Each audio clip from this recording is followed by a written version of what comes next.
In Bell's Hollow, silence was the most valued currency.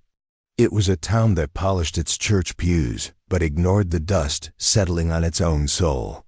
Every resident knew the rules. You keep your head down, your prayers loud, and your secrets buried. Deep, but one secret refused to stay buried. It was carried in the careful, pained steps of a young girl named Maryanne, and it started with a whisper so quiet, only a man who had forgotten how to speak could truly hear it. The sun rose over Redemption Gap the way it always did, with no particular urgency, bleeding a thale light across the mesas. It was a town that measured time in the slow creep of shadows and the settling of dust. Before the first hymn echoed. From the chapel, the air was already thick with the scent of baked bread and dry earth, a silence so profound it felt like a presence out by the chapel well. A girl named Maryanne wrestled with a stack of cast-iron skillets, her thin shoulders bowing under the load. She was young, but moved with a caution that didn't belong to the young, each step a careful negotiation with her own body. Inside the fellowship hall, the Sunday morning preparations were a storm of sharp voices and clattering utensils. The good women of the church, their piety worn like armor, moved with brisk, unquestioning purpose. Maryanne navigated the space. Between them, a slip of a thing in a faded calico dress, her presence as quiet as a prayer no one had spoken. She bent to arrange kindling by the great wood stove, and a small, sharp intake of breath escaped her lips. It was barely a sound, a hitch in the rhythm of the room, but it was enough. Sister Agnes, a woman whose face was a roadmap of disapproving certainties, paused mid-stir. "You move like you're walking on glass, child. What ails you?" Maryanne rose slowly, her hands finding the small of her back. Her voice, when it came, was a dry whisper. "A pain takes hold when I try to be still." Just that, a confession offered into the flower-dusted air. For a moment, the clatter ceased. Then Sister Agnes offered a smile that didn't reach her eyes. "Stillness is a virtue. Perhaps you should practice it more." The chatter resumed, a current pulling away from an inconvenient stone. No one asked for more. No one wanted to know. Later, she sought refuge scrubbing the flagstones behind the chapel, where the wind was her only companion. Her knuckles were raw, the knees of her dress dark with damp. She allowed herself a moment's rest on the low stone wall, and as her weight settled, a jolt of fire shot through her. She bit down hard on her lip, her eyes squeezed shut against the suddenness of it. A glint of metal on stone from across the road drew her gaze.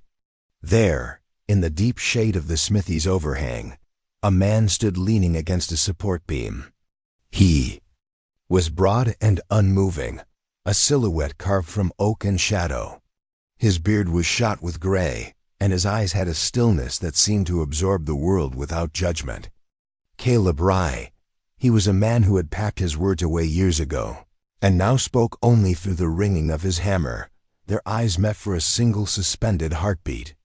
Hers, a well of exhaustion, his unreadable as weathered stone. She looked away first, scrambling to her feet and vanishing around the corner of the church. That evening, during the service, she sat alone in the last pew. The wood of the benches was worn smooth by generations of faith, but for Maryanne, it was an instrument of torture. As she lowered herself onto the seat, a soft gasp, louder this time, broke from her. A few heads turned. The pastor, his voice, a rolling thunder from the pulpit, paused for a fraction of a second. Then he simply swelled his sermon to fill the space her pain had made, painting over her small sound with a thicker coat of righteousness. Maryanne stared down at her hands, which trembled in her lap. On the back of one, a faint, pale line traced the bone, like the memory of a tightly pulled rope. She glanced towards the door, towards the promise of cool night air. And there, framed in the doorway against the deep indigo of twilight, was a wide-brimmed hat. Caleb. He leaned against the hitching post, arms crossed over his chest. He hadn't come inside. But he hadn't left either. Within the chapel walls, the town sang its harmony. Outside, one man stood steady in the dust, a silent witness to the truth everyone else had chosen not to see. Reverend Silas Coates stood at the pulpit as if he were carved from the same dark wood. His hands rested on his leather-bound Bible, not with the gentle touch of a scholar, but with the firm grip of a man claiming territory. To the town of redemption, Gap, he was more than a preacher. He was a landmark, a fixed point in a shifting world. For 20 years, he had been the one to bless their newborns, sanctify their marriages, and commend their dead to the earth. His voice could soothe a grieving widow or strike fear into the heart of a sinner. His piety was a performance, and he was its most devoted actor. He was also the man who owned the girl who scrubbed his flagstones. Maryanne had come to his house at 14, an orphan left behind by a summer fever that had swept through the county. The Reverend had taken her in, an act of Christian charity he often mentioned from the pulpit. But the charity ended at the threshold of his home. Her room in the back of the house was a space forgotten by kindness, containing little more than a narrow bed with a straw-stuffed pallet and a chipped enamel bowl for washing. She was a ghost in the house that was meant to be her sanctuary. The household was ruled by the Reverend's wife, Lucille. To the ladies of the church auxiliary, Mrs. Coates was a model of grace, her words as sweet and measured as the hymns she stitched into samplers. But her kindness was a fine lace she folded away the moment she was home. Here, she corrected Maryanne's posture with the blunt edge of a hymnal and treated any slowness as a personal affront, a sin to be cleansed with harsh words and harsher duties. That night, after the service, Maryanne returned to the house alone. The Reverend had stayed behind to confer with the church deacons. She slipped in through the kitchen door, the scent of snuffed candles still clinging to her clothes. Lucille sat in her rocking chair, the glint of a needle flashing in the lamplight. She didn't look up. "You brought shame upon this house tonight," she said, her voice as crisp and cold as autumn frost. "Making a scene in the Lord's own sanctuary." Like some stray dog, Maryanne said nothing. She stood by the door, a statue of obedience. "You must learn that pain is a lesson in humility," Lucille continued, setting her needlework aside. "It is a trial to be borne in silence. Go to your room. Before the sun is up, you will be on your knees at the chapel. Perhaps a day of penance will remind you of your purpose here." Each step up the narrow, creaking staircase was a fresh betrayal. In the attic room, she curled into a tight ball against the wall, pulling a threadbare quilt around her shoulders. Through a gap in the shingles, a single distant star pulsed in the vast, indifferent darkness. She did not pray. She had no words left for a God who seemed to be deaf. She simply lay awake, listening to the house settle around her. Miles away, beyond the last flickering lights of the town, Caleb Rye sat on his porch. The embers of his small fire glowed a deep, breathing red. In his hands, he turned a heavy horseshoe over and over, polishing its worn surface with an oil-soaked rag. His hands, accustomed to the brute force of shaping steel, now moved with a slow, deliberate grace. But his gaze was fixed on the southern horizon, in the direction of the chapel. He wasn't polishing the iron. He was working through a thought, a worry that had taken root and refused to be dislodged. The wind sighed down from the high plains, a lonely sound. It was as if Caleb was listening for a cry no one else had heard, or perhaps for a silence that was far too loud. In the gray pre-dawn light, the ring of a hammer on steel was the only sound that dared to break the stillness. Caleb Rye was already at his forge, his back to the world, coaxing a dull glow from a bed of coals. His hands, scarred and blackened by his trade, moved with a rhythm born of 1,000 mornings just like this one. The fire asked no questions. The iron yielded. It was a language he understood, but his thoughts were not on the metal. They were across the town, with the girl. At the chapel. He saw the way she held her body, as if it were a separate, fragile thing she was forced to carry. He had seen that particular brand of pain before. He'd seen it in the eyes of men broken by war, and once, in his wife's face during a long, cruel winter night when the life bled out of her faster than he could stanch it. Most of all, he saw it in the ghost of his daughter. Her name was Rose.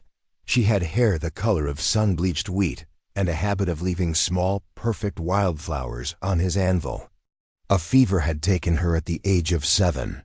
Caleb had dug the grave himself under the lone cedar on the ridge, and when the last stone was in place, he had folded his own voice and laid it in the earth beside her. He hadn't used more than a handful of words in the 15 years since. Now the memory of a girl scrubbing stones had disturbed that long, quiet grave. Back in town, Maryanne was on her knees. The lie in the water had eaten at her skin, leaving it raw and angry. The cold of the flagstone seeped through her thin dress, an ache that settled deep in her bones. The life of Redemption Gap flowed around her as if she were a rock in a stream, an obstacle to be passed without notice. Men hauled barrels from the mercantile, women traded gossip over sacks of flour, and children chased stray dogs down the dusty street. No one offered her a dipper of water. No one asked why that Reverend Coates emerged from the rectory, his hands clasped behind his back, his posture a sermon in itself. He paused and looked down at her, a benevolent smile touching his lips. A soul scrubbed clean through dutiful work is a pleasing sight to the Lord, he said, his voice smooth as polished wood. Maryanne did not look up. She kept her eyes on the stone, on the circular motion of her brush. Across the road, Caleb stood beside his cart, his hand resting on a heavy sack of feed. He was just watching. Their eyes met for a second time, a fleeting, silent exchange over the heads of the oblivious town. Hers were flat with an exhaustion that went deeper than muscle. His held a steady, quiet fire. She broke the gaze first, returning to the endless task before her. Inside the general store, Caleb bought a coil of thick rope and a small sack of iron nails. The proprietor, wiping the counter with a damp rag, squinted at him. "Putting up a new fence, Mr. Rye?" Caleb placed 2 silver coins on the worn wood, his expression unchanging. He took his goods and left without a word. That evening, long after the last lights in town had been extinguished, Maryanne sat on the floor of her attic room, her arms wrapped around her shins. A dull fire of pain pulsed through her entire body. Her gaze was fixed on a single nail driven halfway into a ceiling beam, a spider tracing a silent path across it, and out on his porch, Caleb Rye stared into the low flames of his cook fire. The new rope lay beside him, untouched. In his lap rested an old, heavy-bladed hunting knife. He wasn't sharpening it. He was just holding it, his thumb tracing the unblemished steel. The knife was cold with the memory of an action, of a time. He had been too late. He remembered what it was to be buried by silence. And now, for the first time in years, an old instinct, rusted from disuse, began to stir within him, the need to shield, and the cold fear that this town would once again look the other way. The midday sun beat down on the yard behind the rectory, bleaching the very color from the sky. Maryanne stood in the glare, hanging white sheets on a line. They billowed and snapped in the dry wind like restless spirits. Behind her, the kitchen door creaked open. Lucille Coates stepped out, her arms crossed, her shadow falling long and sharp across the parched earth. "So you still have the strength in your arms to lift wet linens," Lucille said, her voice deceptively soft. "I suppose. That means the pain has subsided." Maryanne did not turn. She reached into the wicker basket for another clothespin. "You think the glance of a lonely man changes the order of things?" Lucille took a step closer, her voice now a low hiss. "Let me tell you about men like Caleb Rye. They are drawn to broken things because it makes them feel whole to do the mending. He doesn't see you, child. He sees a project. A stray to be tamed. Maryanne paused, her back still to the woman. She turned her head just slightly, her profile etched against the bright, unforgiving light. Her voice was quiet, but it held a new, unyielding fiber. "A burden is at least seen," she said. "A ghost is not." The sound of the slap was flat and absolute, a sudden crack in the stillness of the afternoon. Maryanne's head snapped to the side. She did not cry out. She did not recoil. She simply stood there for a moment, a statue in the blinding sun, before slowly, deliberately, turning back to the line and pinning the corner of the sheet. Lucille watched her for a moment longer, her lips a thin, tight line, then turned and went back inside. That evening, Caleb came to town. He came not on horseback, but on his own 2 feet, his long, slow strides eating up the dusty road. He moved with a purpose that made men on the saloon porch pause with their glasses halfway to their lips and made women peer from behind their lace curtains. He passed the mercantile, the barber shop, and the livery stable without a glance. His destination was the chapel. The front doors stood open, spilling a warm yellow light onto the steps Maryanne had scrubbed. Inside, Reverend Coates was arranging hymnals on the pews, his movements practiced and serene. He looked up, his face breaking into a smile that was all Polish and no warmth. "Brother Rye," he said, his voice smooth, "a rare honor. Have you come? Seeking the Lord's counsel?" Caleb stepped out of the twilight and into the light of the church. He stopped a single pace from the pulpit. "No." The smile on the Reverend's face tightened at the edges. "Then what business brings you to God's house? At this hour?" Caleb's gaze swept the empty chapel, slow and deliberate. "She has no place under your roof." The Reverend stiffened, his cordiality cracking like thin ice. "I beg your pardon?" "You don't shelter that girl," Caleb said, his voice low and even, yet it filled the silent space. "You don't feed her soul. You keep her like a stone in your shoe, a penance." "Now see here," the Reverend began, his face flushing. "I see enough," Caleb cut him off. The silence that followed was heavy and absolute. Coates tugged at his starched collar. "You are treading on dangerous ground, son." Caleb took a step back towards the door. "I buried my daughter on a hill overlooking this valley," he said, his voice unchanged. "She never learned to fear my raised hand. That is how a man knows the difference between love and possession."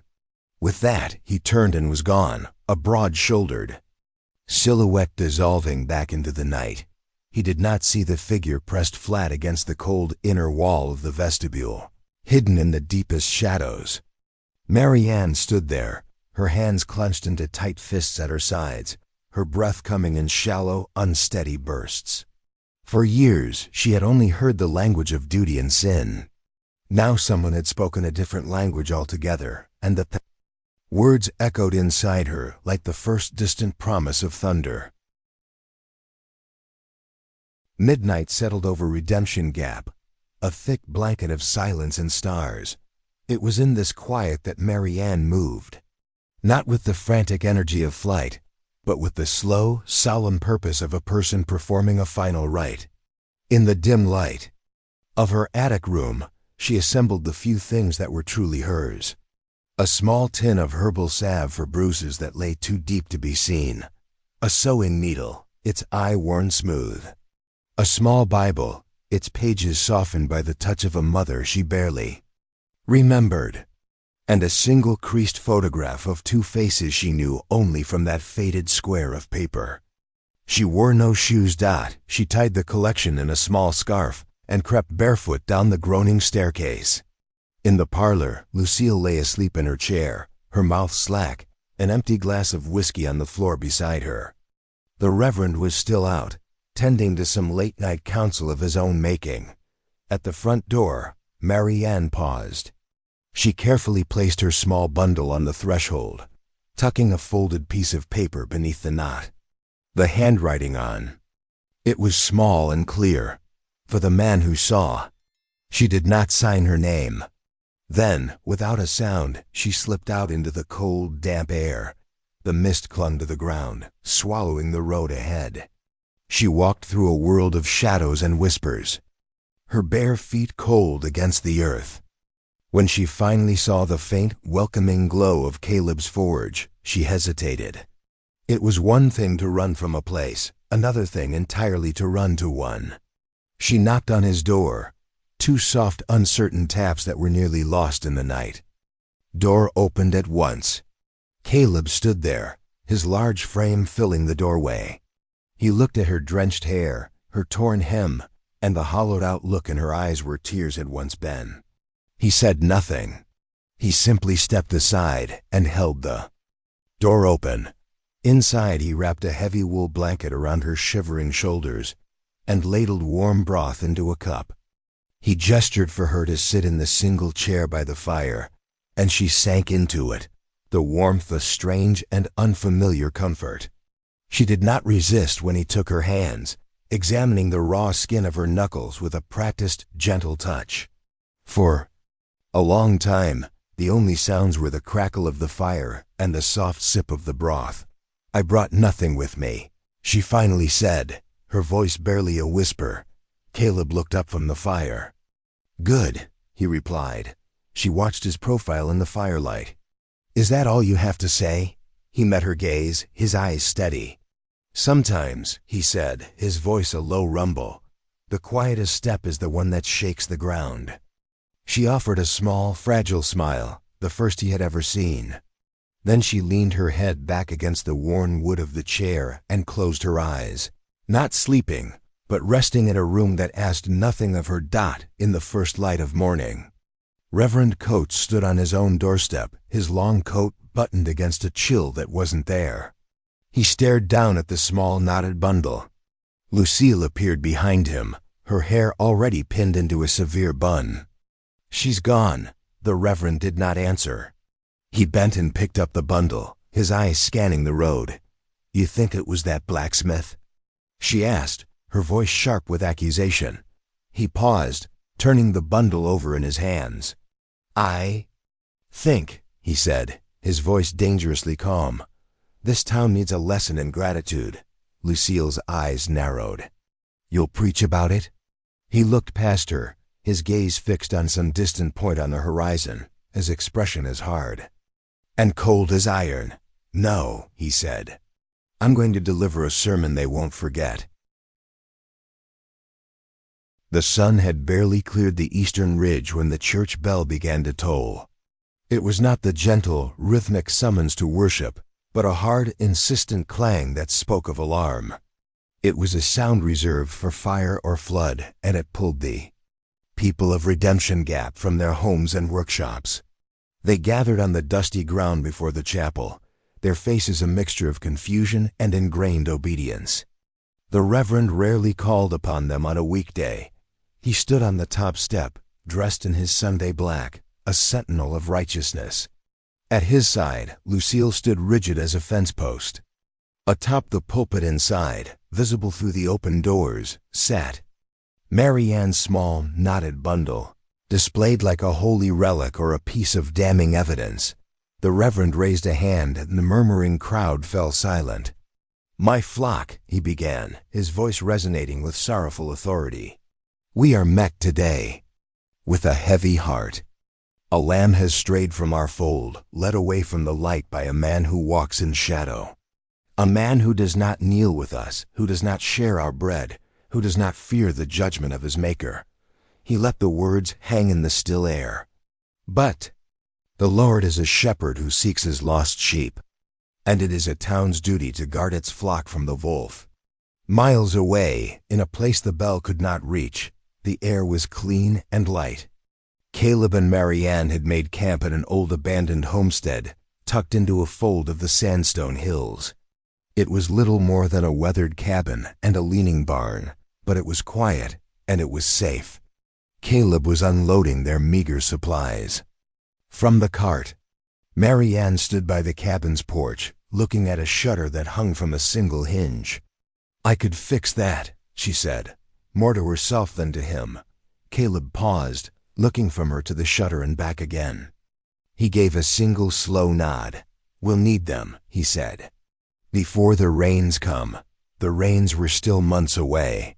It was a quiet acknowledgement of a future. A small smile touched Maryanne's lips before the sound of approaching hooves erased it. Caleb straightened up, his body instantly alert. Maryanne tensed but held her ground as Sheriff Hensley rode into the clearing. He reined in his horse, holding his hands up, palms out. "I'm not here for trouble." Caleb moved to stand near Maryanne, a silent, unmoving presence at her back. Sheriff dismounted slowly. He looked from Caleb's stony face to Maryanne's guarded one.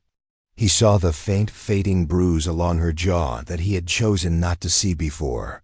He sighed, a weary sound, and reached inside his coat. For a second, Caleb's muscles tightened, but the sheriff's hand emerged not with a weapon, but with a folded, stained letter. "This came into the telegraph office for the Reverend," he said, holding it out to Maryanne. "It's from Abilene. From a girl who worked at the rectory before you." With trembling fingers, Maryanne took the letter and unfolded it. The handwriting was faint, the words simple and desperate. "If there is anyone who still listens, I was not the only one. He said it was God's will. Please believe the next girl." She stared at the fragile paper, a voice from a ghost she had never met. She looked at Caleb, then back at the sheriff, her eyes wide with a silent, aching question. "What am I supposed to do with this?" The sheriff cleared his throat, his gaze steady. "You come back," he said. "You tell them what happened." Maryanne shook her head, the paper trembling in her hand.